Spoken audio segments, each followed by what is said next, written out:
Scholars کہتے ہیں کہ سجدہ انسان کی فزیکل ہمبلنس شو کرتا ہے. آپ کا جسم جھکتا ہے نا، آپ اپنی ایک ہمبلنس عاجزی اللہ کے سامنے شو کرتے ہیں. اور انسان کا رونا اس کی ایموشنل ہمبلنس شو کرتا ہے کہ اس کا دل بھی اس کے جسم کے ساتھ سنکرنائزڈ ہے. میرا جسم صرف جو ہے وہ اللہ کے سامنے اٹھک بیٹھک نہ کر رہا ہو، بلکہ میرا دل بھی اللہ کے ساتھ اٹیچڈ ہو.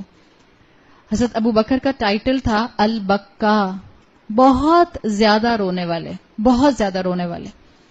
حضرت ابو بکر کے لیے آتا ہے کہ جب مکی دور تھا اور ایک وقت آیا کہ ابو بکر کو قریش نے منع کر دیا کہ یہ پبلک میں قرآن کی تلاوت نہیں کریں گے، اس لیے کہ ابو بکر جب تلاوت کرتے تھے تو تلاوت کرتے میں اتنا روتے تھے، اتنا روتے تھے، پلیز ان کو اٹھا دیں، اتنا روتے تھے کہ جو آس پاس عورتیں، بچے اور جو نیک دل انسان ہوتے تھے ان کو ایک دم سے فیلنگز آتی تھیں اور وہ اسلام کی طرف آنا شروع ہو جاتے تھے.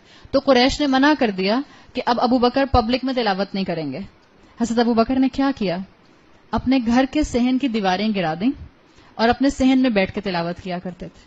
اور جب اپنے صحن میں بیٹھ کے تلاوت کرتے تھے، اب آپ کے اور میرے جیسے ماحول نہیں تھے، نہ گاڑی، نہ موٹر سائیکل، نہ بس، نہ ٹرک، نہ ٹینکر، نہ ٹرالی، نہ کچھ بھی نہیں، کوئی نوائز پولوشن نہیں، کچھ بھی نہیں آس پاس. اور اس کے بعد خاموشی، اور دوپہر کی گرمی میں جب وہ تلاوت کیا کرتے تھے تو سب گھروں میں آوازیں جاتی تھیں اور ہر ایک کے کانوں میں ہیڈ فونس تھوڑی لگے ہوتے تھے. پیور لوگ، کلوز ٹو نیچر. ابو بکر تلاوت کرتے تھے اپنے گھر کے صحن میں اور روتے جاتے تھے، تلاوت کرتے جاتے تھے اور روتے جاتے تھے، اور آس پاس لوگ آ کر بیٹھ کے سننا شروع کر دیا کرتے تھے اور وہ بھی روتے جاتے تھے، اور ان میں سے کئی لوگ اسلام لے آیا کرتے تھے. ایک مرتبہ حضرت ابو بکر کے پاس یمن سے ایک گروپ آیا مسلمان ہونے کے لیے. ان کو قرآن کی تلاوت سنائی گئی اور انہوں نے جب قرآن کی تلاوت سننے شروع کی، اس گروپ نے فوراً رونا شروع کر دیا.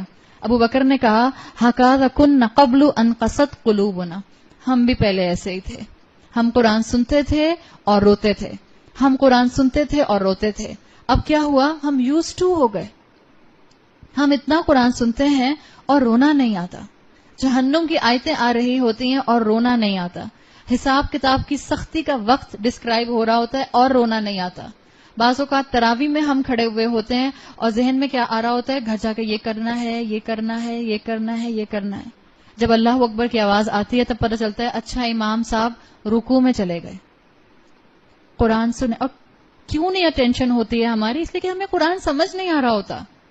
جب ایک ایک لفظ سمجھ آئے گا تو ممکن نہیں ہے کہ آپ کی آنکھ آنسو نہ بہائے.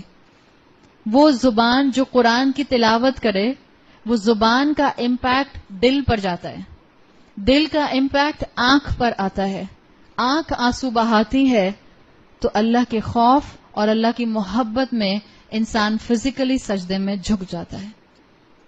اللہ کے سامنے روئیں، معافی مانگیں اپنے گناہوں کی. قرآن پڑھیں اور ترجمے کے ساتھ پڑھیں تاکہ آپ کو پتہ چلے آپ نے کیا پڑھا ہے.